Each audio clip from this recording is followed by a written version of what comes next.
लगी। उस सुंदरी और एक साड़ी पहने थे युवती को देखकर उनके शरीर में कपकपी आने लगी। उनके हाथ से धनुष बाण गिर पड़े।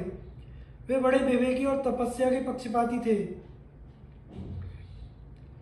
इसलिए उन्होंने धैर्य से अपने को रोक लिया। उनके मन में विकार हो चुका था, इसलिए उनके अनजाने में ही शुक्रपात हो गया। उन्होंने धनुष बाण मृगचर्म आश्रम और उस कन्या को छोड़कर तुरंत वहां से यात्रा कर दी। उनका वीर सरकंडों पर गिरा था, इसलिए वह दो भागों में विभक्त हो गया। उससे एक कन्या और एक पुत्र की उत्पत्ति हुई।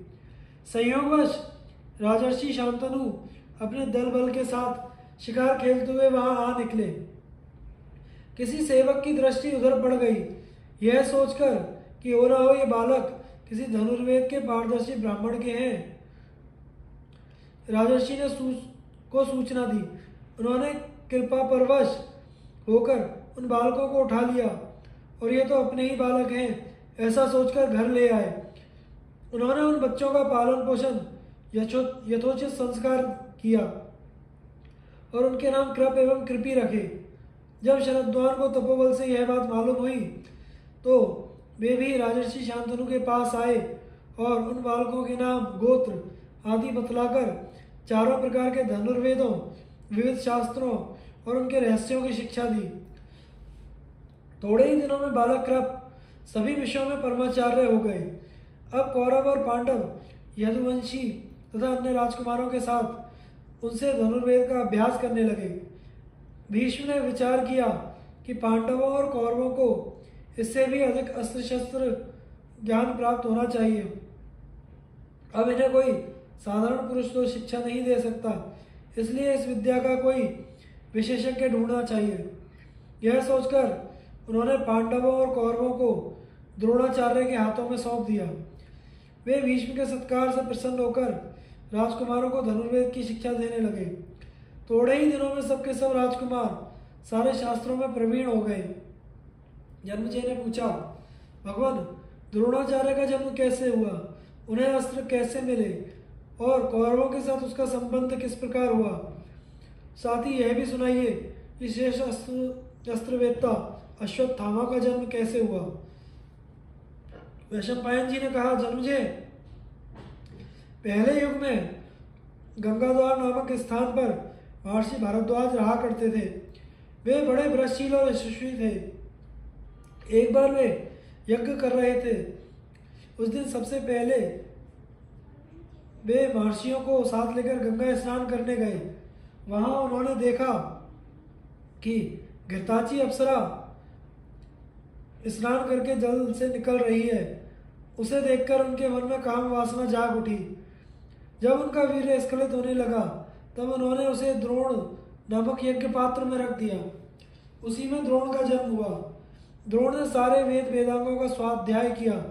महर्षि भारद्वाज ने पहले ही आग्नेयास्त्र की शिक्षा अग्निवेश्य को दे दी थी। अपने गुरु भारद्वाज की आज्ञा से अग्निवेश्य ने द्रोण को आग्नेयास्त्र की शिक्षा दी। प्रशस्त नाम के एक राजा भारद्वाज मुनि के मित्र थे। द्रोण के जन्म के समय उसके भी द्रुपद नाम का पुत्र पैदा हुआ। वह भी भारद्वाज के आश्रम में आकर द्रोण के साथ ही शिक्षा प्राप्त कर रहा था। द्रोण से उसकी गाढ़ी मैत्री हो गई। प्रशस्त का स्वर्गवास हो जाने पर द्रुपद उत्तर पांचाल देश के राजा हुए। भरद्वाज ऋषि के ब्रह्मलीन होने पर द्रोण अपने आश्रम में रहकर तपस्या करने लगे। उन्होंने शरद्वान की पुत्री कृपि से विवाह किया। वह बड़ी धर्मशीला और जितेंद्रिया थी। कृपि के गर्भ से अश्वत्थामा का जन्म हुआ। उसका अश्वत्थामा नाम होने का कारण यह था कि उसके जन्मते ही उच्च शरवा अश्व के समान स्थाम अर्थात शब्द किया था। अश्वत्थामा के जन्म से द्रोणाचार्य को बड़ा हर्ष हुआ। वे वहीं रहकर धनुर्वेद का अभ्यास करने लगे। इन्हीं दिनों आचार्य द्रोण को मालूम हुआ कि जमदग्नि नंदन भगवान परशुराम ब्राह्मणों को अपना सर्वस्व दान कर रहे हैं। द्रोणाचार्य उनसे धनुर्वेद संबंधी ज्ञान और दिव्य अस्त्रों की जानकारी प्राप्त करने के लिए चल पड़े। अपने शिष्यों के साथ महेंद्राचल पर पहुंचकर उन्होंने परशुराम जी को प्रणाम किया और बतलाया कि मैं महर्षि अंगिरा के गोत्र में भारद्वाज ऋषि द्वारा बिना योनि संसर्ग के ही पैदा हुआ हूँ। मैं आपसे कुछ प्राप्त करने के लिए आया हूँ। परशुराम जी ने कहा, मेरे पास जो कुछ धन रत्न था वह मैं ब्राह्मणों को दे चुका। सारी पृथ्वी भी मैंने कश्यप ऋषि को दे दी। अब मेरे पास इस शरीर और अस्त्रों के सिवा और कुछ नहीं है। इनमें से तुम जो चाहे मांग लो। द्रोणाचार्य ने कहा, भृगुनंदन, आप मुझे प्रयोग रहस्य उपसंहार विधि के साथ सारे अस्त्र शस्त्र दे दें। परशुराम जी ने तत्काल तथास्तु कहा और उन्हें सारी शिक्षा दे दी। अस्त्र शस्त्र प्राप्त करके द्रोणाचार्य को बड़ी प्रसन्नता हुई। फिर वे अपने मित्र द्रुपद के पास गए। द्रोणाचार्य ने द्रुपद के पास जाकर कहा, राजन, मैं आपका प्रिय सखा द्रोण हूँ। आपने मुझे पहचान तो लिया। पांचाल राज द्रुपद द्रोणाचार्य की बात से चिढ़ गए। उन्होंने भौहें टेढ़ी और आंखें लाल करके कहा, ब्राह्मण, तुम्हारी बुद्धि अभी परिपक्व नहीं हुई है।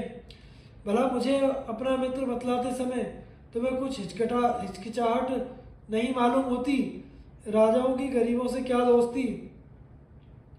यदि कदाचित हो भी जाए तो समय बीतने पर वह मिट जाती है। द्रुपद की बात सुनकर द्रोण क्रोध से कांप उठे। उन्होंने मनी मन कुछ निश्चय किया और कुरुवंश की राजधानी हस्तिनापुर आ गए। वहां आकर उन्होंने कुछ दिनों तक गुप्त रूप से कृपाचार्य के घर पर निवास किया। एक दिन युधिष्ठिर आदि सभी राजकुमार नगर के बाहर जाकर मैदान में गेंद खेल रहे थे। गेंद अचानक कुएं में गिर पड़ी। राजकुमारों ने उसे निकालने का प्रयत्न तो किया, परंतु उन्हें किसी प्रकार सफलता न मिली। वे कुछ सकुचाकर एक दूसरे का मुंह ताकने लगे। इसी समय उनकी दृष्टि पास के ही एक ब्राह्मण पर पड़ी जिन्होंने अभी अभी नित्य कर्म समाप्त किया था। उनका शरीर दुर्बल और रंग सांवला था। सभी राजकुमार उन्हें घेर कर खड़े हो गए। ब्राह्मणों ने राजकुमारों को उदास देखकर मुस्कुराते हुए कहा, राम राम, धिक्कार है तुम्हारे क्षत्रिय बल और अस्त्र कौशल को। तुम लोग कुएं से गेंद नहीं निकाल सकते। देखो, मैं तुम लोगों की गेंद और अपनी यह अंगूठी अभी कुएं में से निकाल देता हूँ। तुम लोग मेरे भोजन का प्रबंध कर दो। यह कहकर उन्होंने अपनी अंगूठी कुएं में डाल दी। युधिष्ठिर ने कहा, भगवान, आप कृपाचार्य की अनुमति मिल जाने पर सर्वदा के लिए भोजन पा सकते हैं। अब द्रोणाचार्य ने कहा, देखो, ये एक मुट्ठी सीखें हैं। मैंने मंत्रों से अभिमंत्रित कर रखा है। मैं एक सीख से गेंद छेद देता हूँ, फिर दूसरी सीखों से एक दूसरी को छेद कर तुम्हारी गेंद खींच लेता हूँ। द्रोणाचार्य ने वैसा ही किया। राजकुमारों के आश्चर्य की सीमा न रही। उन्होंने कहा, भगवान, आप अपनी अंगूठी तो निकालिए। द्रोणाचार्य ने बाण का प्रयोग करके बाण सहित अपनी अंगूठी भी निकाल ली। अंगूठी निकली देखकर राजकुमारों ने कहा, आश्चर्य है, आश्चर्य है। हमने तो ऐसी अस्त्र विद्या कहीं नहीं देखी। आप कृपया करके अपना परिचय दीजिए और बताइए कि हम आप लोगों की क्या सेवा करें। द्रोणाचार्य ने कहा, तुम यह सब बात भीष्म जी से कहना। वे मेरे रूप और गुण से मुझे पहचान जाएंगे। राजकुमारों ने नगर में लौटकर भीष्म पितामह से सारी बातें कही। वे यह सब सुनते ही समझ गए, हो ना हो महारथी द्रोणाचार्य आ गए हैं। उन्होंने निश्चय किया कि अब इन राजकुमारों को द्रोणाचार्य से ही शिक्षा दिलानी चाहिए। वे तुरंत स्वयं जाकर द्रोणाचार्य को लिवा लाए। उनका खूब स्वागत सत्कार करके उनके शुभागमन का कारण पूछा।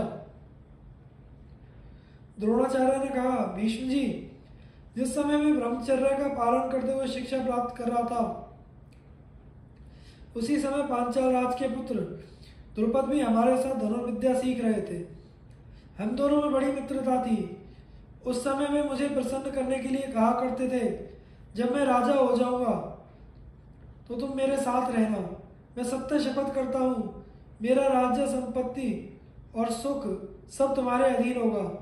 उनकी यह प्रतिज्ञा स्मरण करके मैं बहुत प्रसन्न और प्रफुल्लित रहा करता था। कुछ दिनों बाद मैंने शरद्वान की पुत्री कृपि से विवाह किया और उनके गर्भ से सूर्य के समान तेजस्वी अश्वत्थामा का जन्म हुआ। एक दिन की बात है, गोधन के धनी ऋषि कुमार दूध पी रहे थे। अश्वत्थामा उन्हें देखकर दूध पीने के लिए मचल गया और रोने लगा। उस समय मेरी आंखों के सामने अंधेरा छा गया। यदि मैं किसी कम गाय वाले से गाय ले लेता तो उसके धर्म कर्म में अड़चन पड़ती। बहुत घूमने पर भी मुझे दूध देने वाली गाय ना मिल सकी। जब मैं लौट कर आया तो देखता हूँ कि छोटे छोटे बच्चे आटे के पानी से अश्वत्थामा को ललचा रहे हैं और वह अज्ञान बालक उसे ही पीकर यह कहता हुआ नाच रहा है कि मैंने दूध पी लिया। अपने बच्चे की यह हंसी और दुर्दशा देखकर मेरे चित्त में बड़ा क्षोभ हुआ। मैंने सोचा धिक्कार है मेरे इस दरिद्र जीवन को। मेरे धैर्य का बांध टूट गया। भीष्म जी, जब मैंने सुना मेरा प्रिय सखा द्रुपद राजा हो गया है, तब मैं अपनी पत्नी और बच्चे के साथ प्रसन्नता पूर्वक उसकी राजधानी के लिए चल पड़ा। मुझे द्रुपद की प्रतिज्ञा पर विश्वास था, परंतु जब मैं द्रुपद से मिला तब उसने अपरिचित के समान कहा, ब्राह्मण देवता, तुम्हारी बुद्धि कच्ची और लोक व्यवहार से अनभिज्ञ है। तुमने क्या ही बेधड़क कह दिया कि मैं तुम्हारा सखा हूँ। अरे भाई, जो मिलते हैं वे बिछुड़ते हैं। उस समय हम तुम दोनों समान थे, इसलिए मित्रता थी। अब मैं धनी हूँ और तुम निर्धन हो। मित्रता का दावा बिल्कुल व्यर्थ है। तुम कहते हो कि मैंने राज्य देने की प्रतिज्ञा की थी, उसका मुझे तो कुछ स्मरण नहीं। तुम चाहो तो एक दिन अच्छी तरह से इच्छानुसार भोजन कर लो। वहां से चलते समय मैंने एक प्रतिज्ञा की है। द्रुपद के तिरस्कार से मेरा कलेजा जल रहा है। मैं अपनी प्रतिज्ञा शीघ्र पूर्ण करूंगा। मैं गुणवान शिष्यों को शिक्षा देने के उद्देश्य से यहाँ आया हूँ। आप मुझसे क्या चाहते हैं? मैं आपकी क्या सेवा करूं? भीष्म पितामह ने कहा, अब आप अपने धनुष से डोरी उतार दीजिए और यहाँ रहकर राजकुमारों को धनुर्वेद और अस्त्र शिक्षा की शिक्षा दीजिए। कौरवों का धन, वैभव, राज्य आपका ही है। हम सब आपके आज्ञाकारी सेवक हैं। आपका शुभागमन हमारे लिए अहो भाग्य है।